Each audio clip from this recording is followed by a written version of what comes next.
Super Nintendo World is coming to Universal Studios parks around the world, baby, including Japan, Orlando, and Hollywood. And as part of the announcement, they released some spiffy new concept art for it too. And you know what that means, it's time to send it through the all-analysis machine to see what secrets it can find. Wait a second, we've never tried sending something theme park related through the analysis machine before. Can it handle it? Is it up to the task? Well, we're about to find out. But before we start, let's get it out of the way. Yes, we do in fact know that we're potentially wasting our time since it is concept art, meaning anything and everything could possibly change in the final product. But here's the thing. Concept art, as it pertains to theme parks, has a history of generally being a pretty accurate representation of the final product. You can see for yourself with Cars Land at California Adventure, Diagon Alley at Universal Studios, and even the yet-to-be-opened Avatar Land, which closely matches the construction site so far. So at the very least, it's worth exploring Super Nintendo World's concept art, as it should offer at least some idea of what to expect, and very possibly paint a surprisingly accurate picture of at least some of the land. And with that out of the way, let's get started. Okay, so right off the bat, it doesn't take an analysis machine to figure out that what we're looking at is a Mario section of Super Nintendo World. Here's Peach's castle, Bowser's castle in the corner, and a giant Mario-themed mountain towering over everything else. And that's not even to mention the countless Mario characters all over the place, including Peach and Toad down here, a ton of Yoshis, and the usual Mario enemies too. And interestingly, the entire land appears to be split between an upper and lower level, which kind of evokes the feelings of multi-level platforming in the Mario games. Neat! Now, Universal has said that there will be more than just Mario characters in Super Nintendo World, but there's no sign of any of them here, which likely means there's even more to this land than what the concept art shows. But we'll have more on that later. For now, the real question is, what exactly are those structures for? After all, giant structures don't usually exist in theme parks for no reason. Instead, they're both a focal point to draw your attention, while also acting as a facade to hide back-end operations and ride infrastructure. Such as how the Cadillac Mountain Range at Cars Land conceals a show building for Radiator Spring Racers. Or in another example, how the Hogwarts Castle hides a warehouse-sized show building that dwarfs the castle itself. It's pretty impressive. So let's work our way around Super Nintendo World and try to figure out what those structures are all about. And let's start off with a giant mountain, which is the most obvious candidate here to be hiding a ride inside it because it's so huge, both in terms of its footprint and its general height. But how tall is that mountain really? It's impossible to say for sure right now, but we think we may have some idea based on the staircase that connects the upper and lower levels. Because the average height of a single step is about 7 inches, which means if we count the number of steps, we can roughly estimate the height between the upper and lower levels. And that's exactly what we did, we counted the steps. At least as close as we could given the image quality, and it came out to 40 steps, which means that the upper floor is about 23.5 feet higher than the lower one. And based on that distance between the two floors, we estimate that the tip of the flagpole is almost exactly 100 feet above the lower level. Now do keep in mind that this is just an estimate and we could be way off for any number of reasons. But 100 feet isn't unrealistic. For comparison, that would make it taller than Splash Mountain at 86 feet.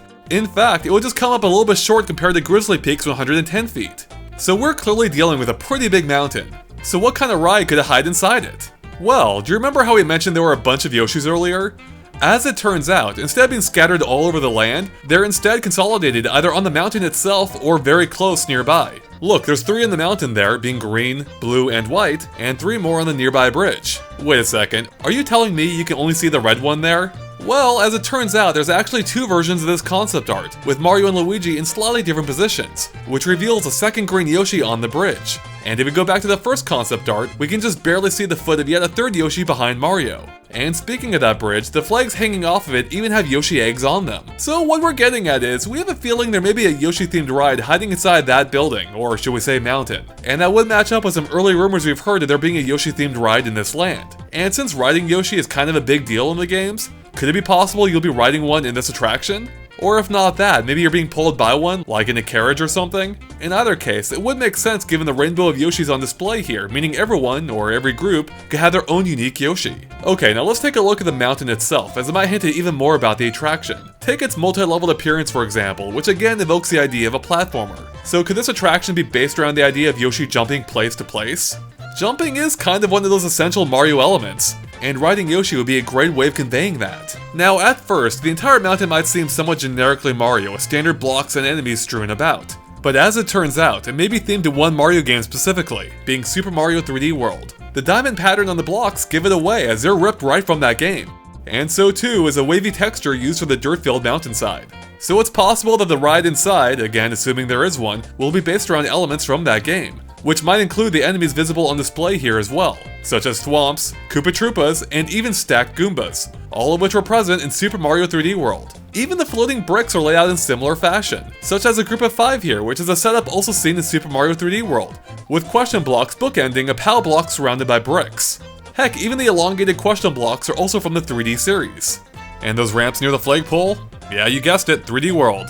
Oh, and the trees? Yep, that's totally 3D World too. And it all leads up to a final few cloud platforms that'll help you reach the flag at the end of the level, just like in the actual game. So given all the Super Mario 3D World theming, is it possible you might explore environments from that game too, like jungles, beaches, and deserts? But again, this is all assuming we're right about this being a ride, let alone a Yoshi-themed ride.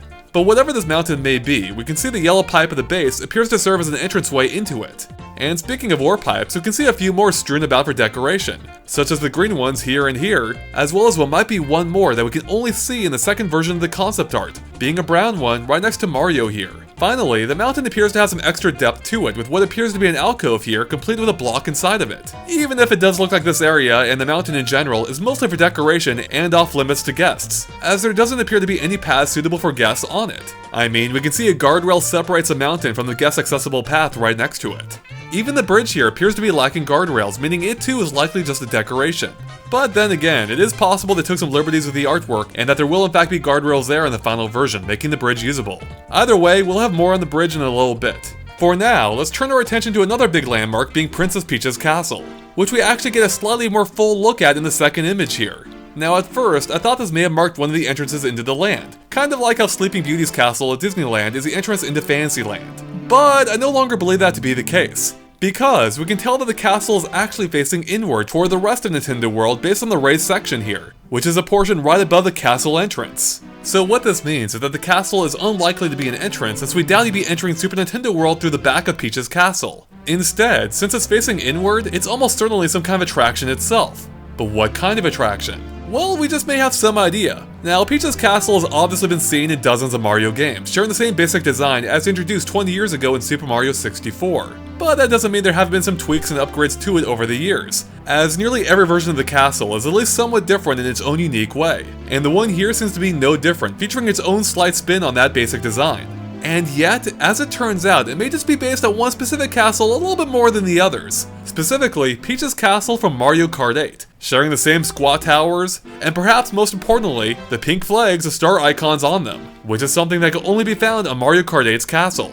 So given this connection, could Peach's castle here maybe be the entrance to the rumored Mario Kart attraction? That castle does have a pretty long history with the series after all, including the fact that you can even drive through it in Mario Kart 7.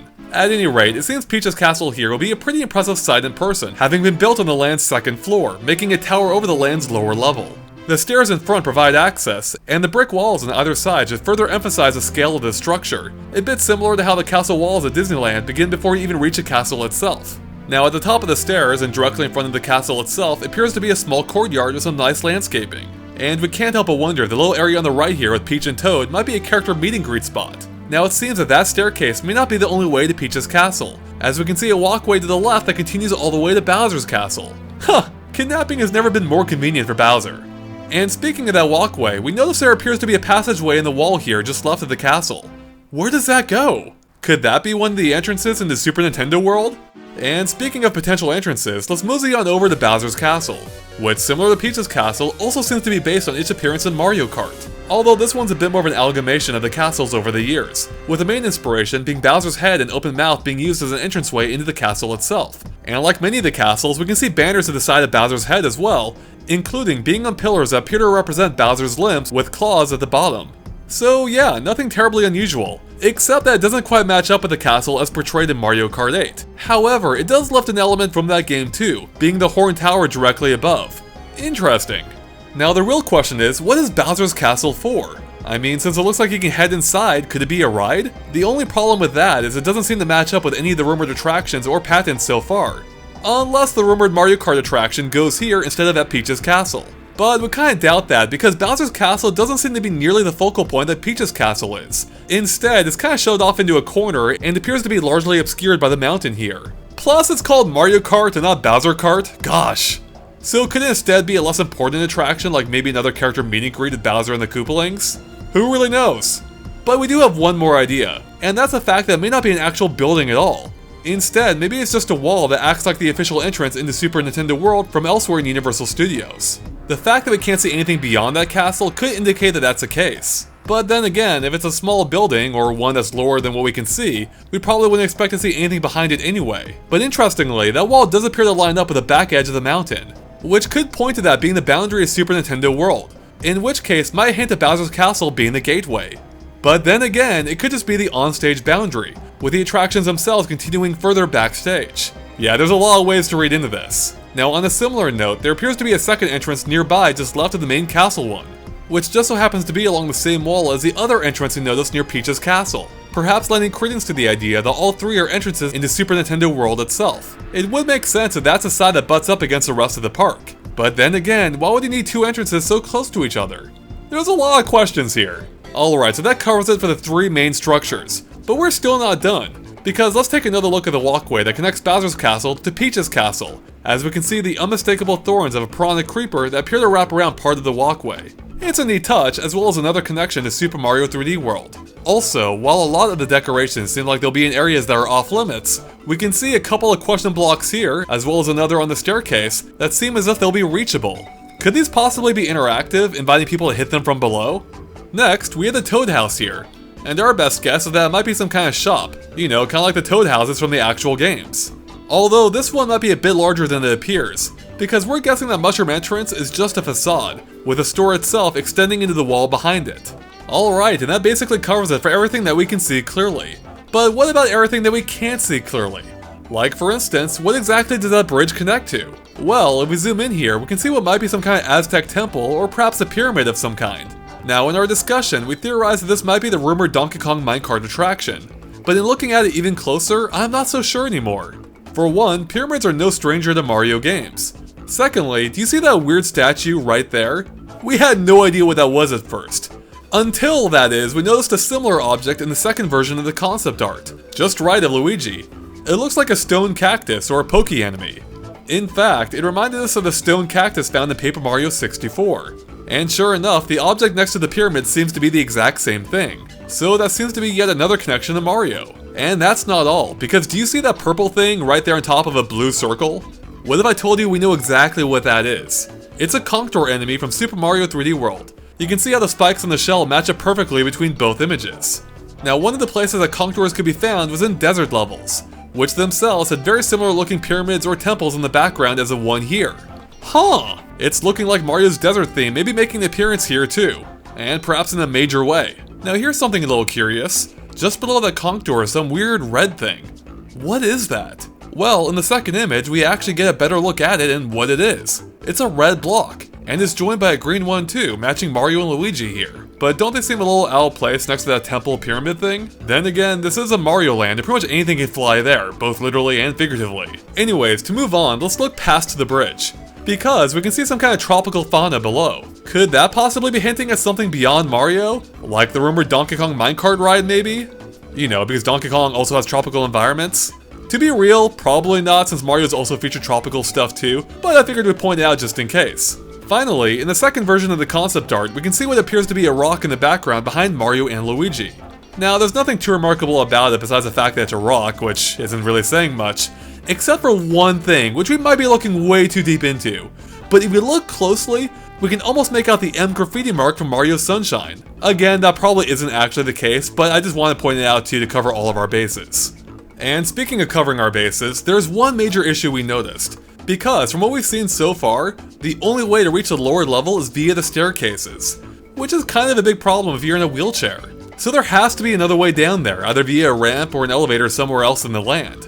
Okay, so I thought we were going to be done by now, but then I realized the announcement video from a couple weeks ago might provide a few more clues as to what to expect. So when looking back at it, I realized that most of the props they had in the background also matched that of 3D World, including a close-up look at the ground texture, which might provide a pretty good idea of how it might look when used on the mountainside. Furthermore, we can see another similar portion of ground, except this one's from the Ice World, so maybe we should expect to see that in Super Nintendo World too. And finally, we can see a prop coin spinning around, which might suggest that the coins scattered all over the concept art might spin in real life too. And based off of that, we can't help but wonder if all the other props we see, like the enemies, might all actually move around as well. It'd be pretty neat. Alright, and that finally covers it for everything we could dig up on Super Nintendo World. As usual, let us know if we missed anything by posting in the comments below. Thanks for watching, and if you're a GameXplain newbie, make sure to hit that subscribe button for tons more on Super Nintendo World and other things gaming too.